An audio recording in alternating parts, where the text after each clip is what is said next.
मातीच्या उतरणीनं आम्हा मारामांगाच्या वाट्याला फक्त दुःख आणि दारिद्र्य झालं. कुठं शिकायची सोय नाही, कुठं खायची सोय नाही, कुठं हिंडायची सोय नाही, ना कुठं बोलायची सोय आहे. अशा जिन्याला काय अर्थ आहे? म्हणतात सर्वांची व्यवस्था ईश्वरानंच केली, देवानंच केली, त्यालाच सर्वांची काळजी आहे. त्यानंच हे ब्रह्मांड बनवलं. त्याच्याशिवाय म्हण झाडाचं पान बी हलत नाही. त्यानंच म्हण जाती बी बनवल्या. तोच म्हण करता करविता आहे. असं जर असेल तर मग त्यानंच आम्हा मारामागासनी नीच जातीत घातलं असेल. अशा नीच देवाची का बरं मी पूजा अर्चा करू, ज्यांनी आम्हा मारामागासनी अडाणी ठेवलं. आम्हासनी कोणी शिवित नाही, आम्हासनी कोणी वाली नाही, आम्हासनी कोणी विचारणारं सुद्धा नाही. हे सांगायसाठी मी एक निबंध लिहिला आणि मारामागाचं दुखणं त्या निबंधात मांडलं. मी माझी तुम्ही अजून पावतर मला ओळखलं नाही. मी बीएडीच. माझा परिचय देते. मी वस्तात लहुजी साळवे यांची पुतणी, तात्या आणि माईंच्या शाळेत शिकणारी तिसरीतली विद्यार्थिनी, अनजातीनं मांग असणारी मुक्ता साळवे. हो, तीच मी मुक्ता, जिला 1855 साली इंग्रज अधिकारी मेजर कॅन्डी साहेबांनी बक्षीस दिलं. मी लिहिलेला निबंध मेजर कॅन्डी साहेबांना लय आवडला. त्यांना मारामांगाच्या परिस्थितीची जाणीव झाली. त्यांनी या गोष्टीची दखल घेतली. तात्यांच्या शाळेची सरकारी मदत वाढवली. तात्या म्हणायचं जातीनं अशिक्षितपणा आणि दारिद्र्य कोणाच्या वाट्याला येऊ नये. तात्या म्हणजे स्त्री शिक्षणाचं कैवारी महात्मा फुले, ज्यांनी स्त्रीचं शिक्षण केले खुले. विद्येविना मती गेली, मतीविना गती गेली, गतीविना वित्त गेले, विद्येविना शूद्र कसले. इतके अनर्थ एका विद्येने केले. ही विद्या आमच्यापर्यंत येऊ दिली नाही. या लाडूगाव ब्राह्मणांनी आम्हासनी शिकू दिले नाही. माणूस म्हणून जनावरापायी वागणूक दिली. पुण्याच्या ज्ञानोदय या नियतकालात 1855 मध्ये माझा निबंध छापून आला.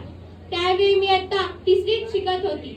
माझ्या निबंधाचं नाव मारामांगाच्या दुःखाचा निबंध. त्या निबंधात मारामांगाचं दुखणं मी मांडलं.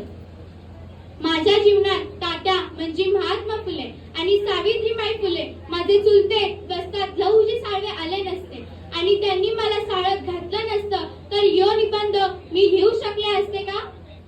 आम्हाला महात्मा फुलेंनी सावित्रीबाईंनी शिकवलंच नाही तर या भटबामना विरुद्ध उभं केलं. हे लाडूखाऊ बामण म्हणतात वेद पुराण वाचणं आमचीच मक्तेदारी आहे, आमचाच त्याच्यावर अधिकार आहे. यावरनं उघड दिसत हाय आम्हा मारामांगासनी धर्म पुस्तक नाही, आम्ही धर्म नसलेली माणसं आहे. हे ईश्वरा देवा, हे जग तू बनवलंस, हे धर्म तू बनवलेस, तर मग आम्हा मारामांगाचा धर्म कंचा ते तेवढंच सांग. आमचं धर्म पुस्तक वरनं खाली पाठवून दे. पण नाही देवा, तू पण लाडूगाव ब्राह्मणांचंच ऐकणार, तुझा पण त्योच बोलविता हाय नव. मुसलमान कुराण परमान वागतं, ख्रिश्चन बायबल परमान वागतं, बामण वेद पुराण परमान वागतं. मग आम्ही कंच्या आधाराने वागायचं? ही सगळी धर्म मंडळी आपापल्या चांगल्या वाईट रीतीने वागतात, म्हणून आमच्या त्यांची परिस्थिती चांगली आहे. पण आता मात्र आम्हाला खात्री पडली ही लाडूखाऊ बामण मंडळी आम्हासनी पुढे जाऊ देणार नाही, आम्हासनी शिकू देणार नाही. पण आम्ही गप्प बसणार नाही. या आयात खाऊंची उचल बांगाडी करायची आहे. तात्यांच्या आणि माईंच्या कार्याला पुढे न्यायचं आहे. आया बायांना शिकून या व्यवस्थेच्या विरुद्ध उभं करायचं आहे. मी आता तिसरीत आहे. मला शिकून मोठं व्हायचं आहे. पेशवा बाजीराव जुलमाचा बदला घ्यायचा आहे. त्यानंच आम्हा मारामांगासनी गुलाम केले. एक दिवस पुण्यात महात्मा फुले म्हणजे तात्यांचा शिक्षण गौरव पुरस्कार होत असताना मेजर कॅन्डी साहेबांनी तात्यांचा बहुमान केला. तात्यांच्या शाळेची मदत वाढवली. त्या सत्कारास मला निबंध वाचण्याची संधी मिळाली. तो निबंध मेजर कॅन्डी साहेबांना लय आवडला. त्यांनी मला चॉकलेट दिले, पण मी ते चॉकलेट तो खाऊ घेतला नाही. आम्हाला खाऊची नाही, पुस्तकाची ग्रंथालयाची गरज आहे असे सांगितले.